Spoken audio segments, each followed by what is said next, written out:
there's been a lot of politics around school boards now. You know,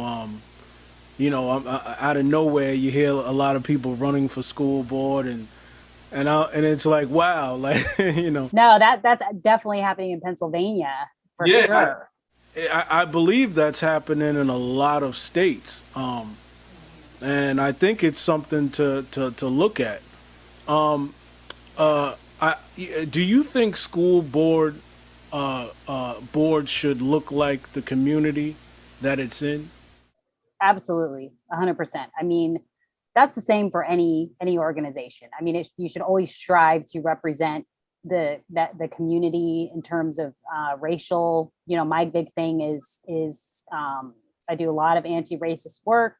I'm half Mexican and half Chinese, so race is always kind of dominated in my life. Is something I just always think about.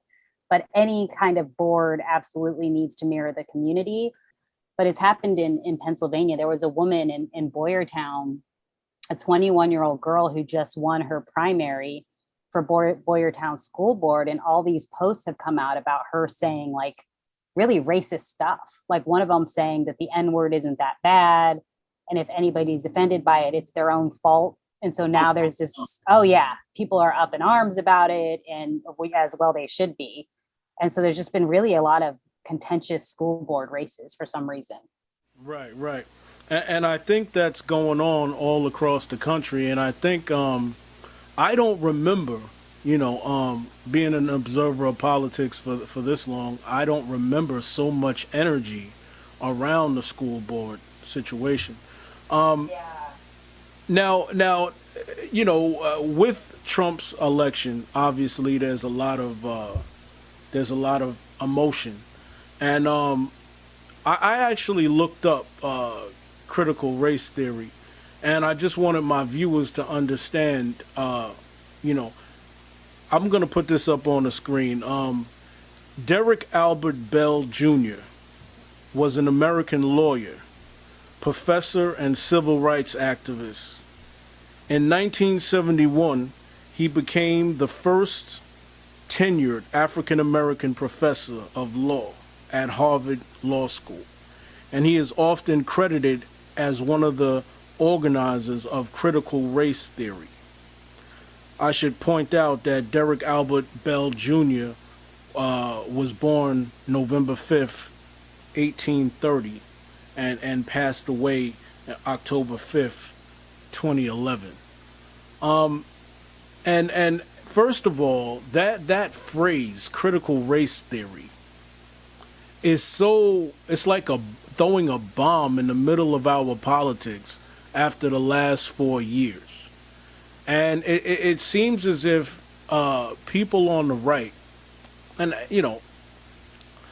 it seems as if it seems as if people on the right kind of keep on talking about this particular this issue. Now, I thought a lot about this, and I said, when you go to different countries that have, you know, different politics, they have dictatorships and things of that nature. They always teach their students what they want them to be taught. They'll say different great things about the country, and but I also thought about this country, and I thought about why there's some inconsistencies, to put it lightly, in our history, and I feel like we are a people of many different backgrounds. For our children to be studying things that are not true basically flies in the face of what this country represents. What do you think about that? No, that's 100% right. I mean, we do not learn half of, I mean, we don't even learn 10%, I think, of the struggles and the history of racism in this country and how it's infected every institution and every part of it. But it is just outstanding that you'll meet adults who will say things like, well, I didn't think slavery was that bad. I mean, they took care of them and they seem to be like a happy family. And then you get these movies that come out, 12 Years a Slave, and people will watch them because they're critically acclaimed and they'll go, well, that's not what I learned. I don't really think it didn't seem that bad. How come I didn't learn this? And so public school curriculum, I have never been a teacher. My husband is in education. I don't know how that's necessarily decided, if it's decided by like the state or whoever. They have certain standards of what they want to teach, but absolutely we hide the ball.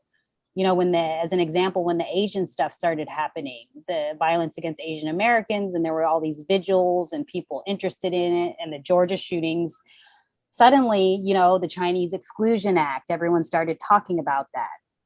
And most people had never heard of it.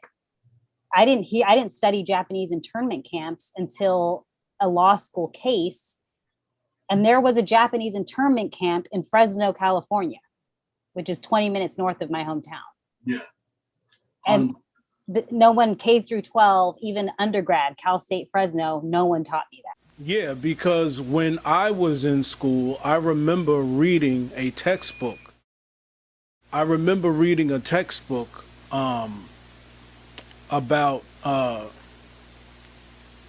About somebody being an African American. I'm sorry, the name escapes me right. No, Nelson Mandela. So much information out here.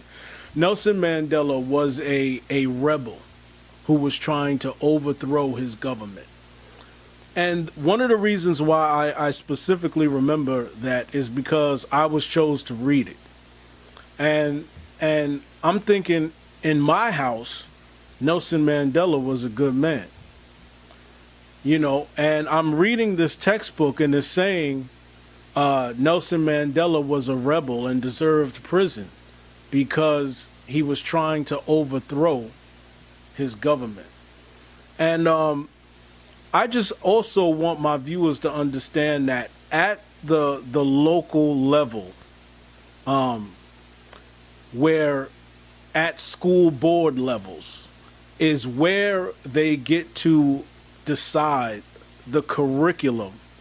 They get to vote on what kids should be learning.